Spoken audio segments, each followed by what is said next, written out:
प्रत्याहार का अर्थ है, प्रत्याहार दो शब्दों से मिलकर बना है, एक प्रति और दूसरा आहार। प्रति का अर्थ है विपरीत या विमुख तथा आहार का अर्थ है विषय। इस प्रकार प्रत्याहार का शाब्दिक अर्थ है इंद्रियों को उनके आहार अर्थात विषय से विमुख कर देना। अब इंद्रिया क्या है ये समझते हैं। इंद्रिया दो प्रकार की होती हैं, एक ज्ञानेंद्रिया और दूसरी कर्मेंद्रिया। शरीर में 5 प्रकार की ज्ञानेंद्रिया होती है, जिन इंद्रियों के माध्यम से हम कुछ ज्ञान की अनुभूति करते हैं उन्हें हम ज्ञानेंद्रिया कहते हैं। आंख, कान, नाक, जीवा, त्वचा। अब विषय क्या है ये समझते हैं। इंद्रिया विषयी होती है, ये विषय को ग्रहण करती है अर्थात विषय का ज्ञान करती है। प्रत्येक इंद्रियों के अपने अपने विषय होते हैं। ये विषय है पंच तन्मात्राएं, रूप, शब्द, गंध, रस और स्पर्श। इन्हें शरीर के विभिन्न अंगों द्वारा महसूस किया जाता है। आंख देखने के लिए, कान सुनने के लिए, नाक गंध आदि को सूंघने के लिए, जीवा स्वाद चखने के लिए और त्वचा स्पर्श करने के लिए।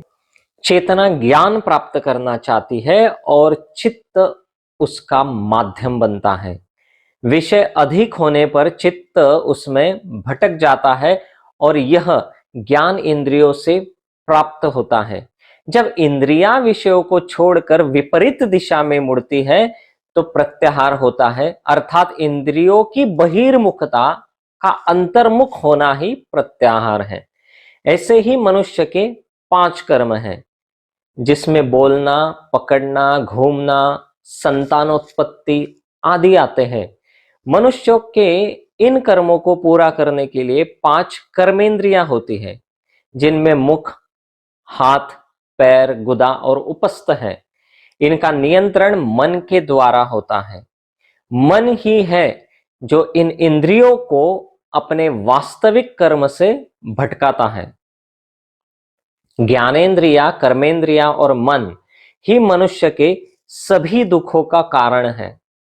वासनाओं की और जो इंद्रियां निरंतर गमन करती रहती है, उनकी इस गति को अपने अंदर ही लौटाकर आत्मा की ओर लगाना या स्थिर रखने का प्रयास करना ही प्रत्याहार है। जिस प्रकार कछुआ अपने अंगों को समेटकर अपने अंदर कर लेता है, उसी प्रकार सभी इंद्रियों को घातक वासनाओं से विमुख कर अपनी आंतरिकता की ओर मोड़ देने का प्रयास करना ही प्रत्याहार है।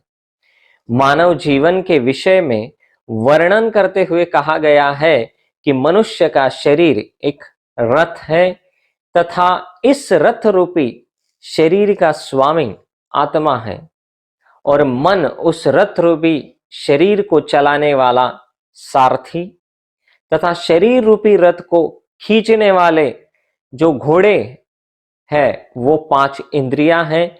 जिस तरह सारथी के अनुसार ही घोड़े रास्ते पे चलते हैं, उसी तरह मन के कहने पर ही ये 5 इंद्रियां अपना अपना कर्म करती है। मन अगर अच्छे कर्म करने को कहता है तो व्यक्ति अच्छे कर्म करता है। मन अगर बुरे कर्म करने को कहता है तो व्यक्ति बुरे कर्म करता है।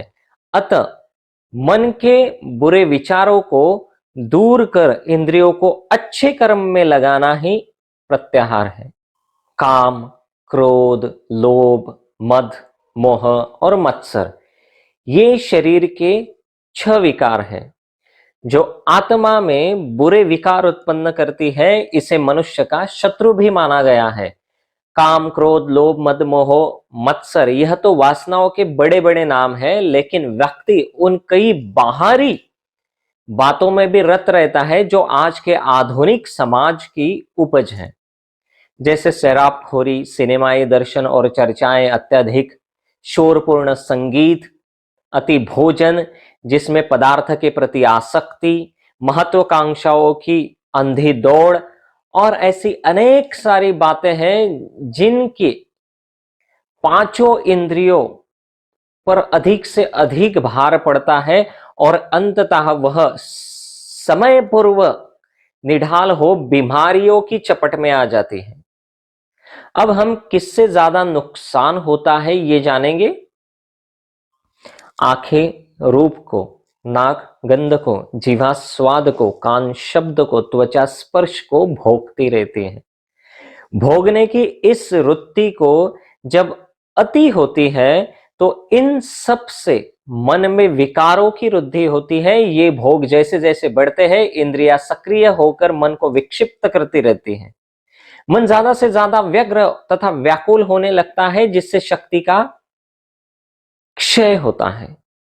प्राकृतिक तौर पर मनुष्य की चेतना बहिर्मुखी होती है, इसलिए मनुष्य की इंद्रियां एवं मन मनुष्य को हजारों बाहरी विषयों में उलझाए रखती है और मनुष्य विषयों का दास बन जाता है।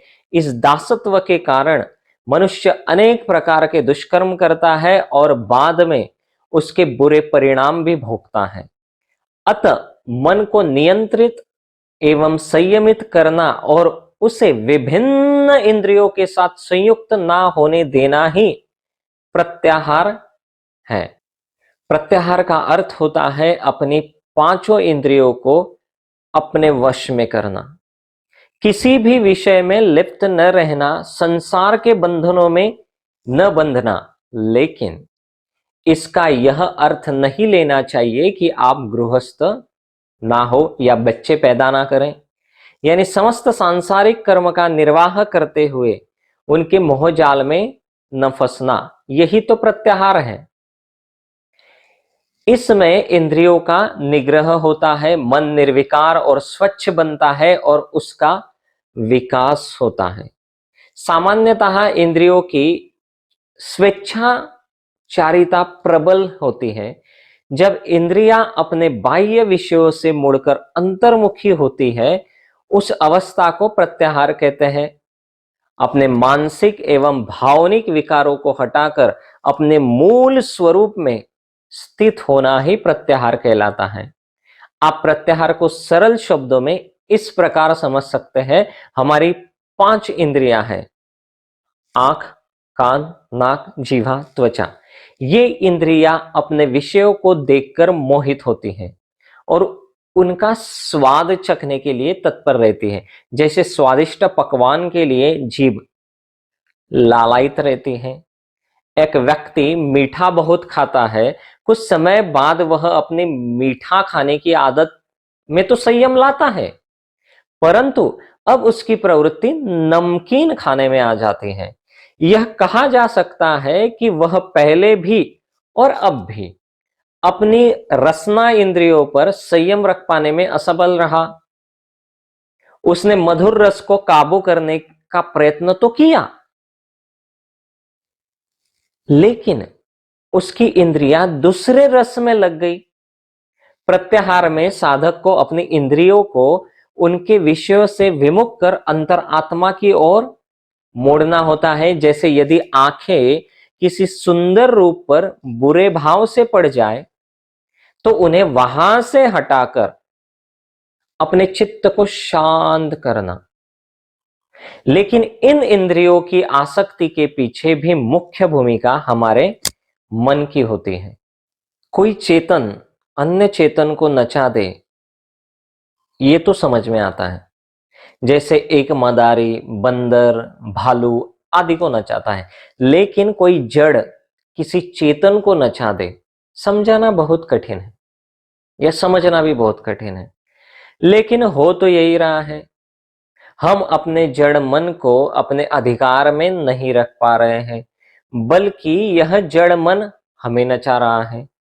प्राय मन बाहरी विषयों वस्तुओं में रमा रहता है, परंतु जब तुम ध्यान के दौरान मन को बाहरी वातावरण से समेटकर भीतर किसी वस्तु में अटका देते हो तो उसे ही प्रत्याहार कहते हैं।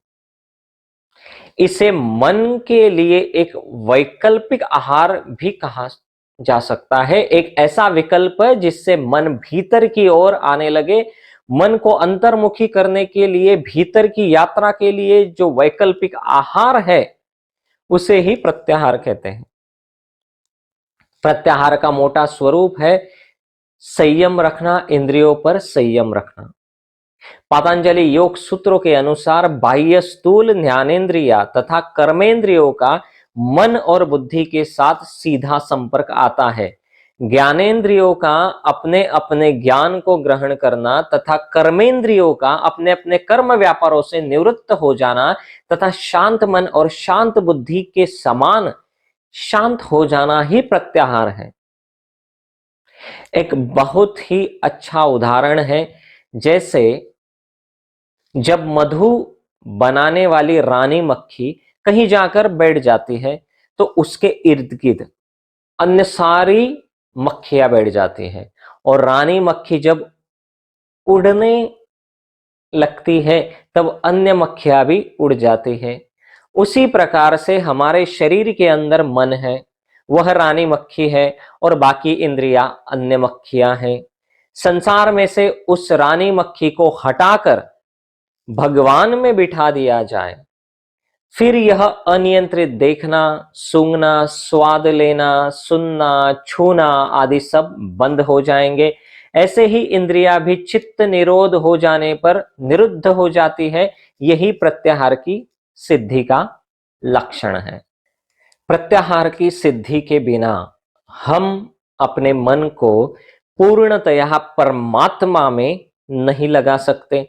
प्रत्याहार की सिद्धि से साधक को इंद्रियों पर अधिकार, मन में निर्मलता, एकाग्रता, तप की वृद्धि, दीनता का क्षय, शारीरिक आरोग्य एवं समाधि में प्रवेश करने की क्षमता प्राप्त होती है।